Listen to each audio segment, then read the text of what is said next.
Welcome back. This session very short session but very important.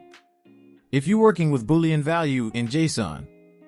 In JSON, JavaScript object notation, which is a lightweight data interchange format, Booleans are represented as the true and false literals without quotation marks.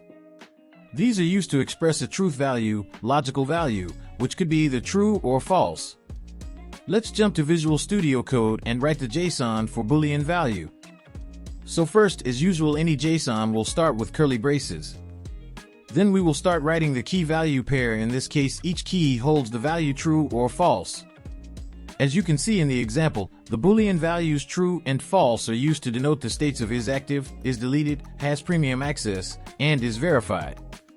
They are not strings or any other data type, but specific JSON keywords for representing Boolean values. Remember, JSON is case sensitive, so true and false must be in lowercase.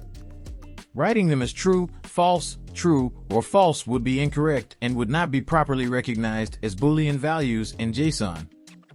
Thanks for watching. This is what I wanted to show you in this session. See you in the next session.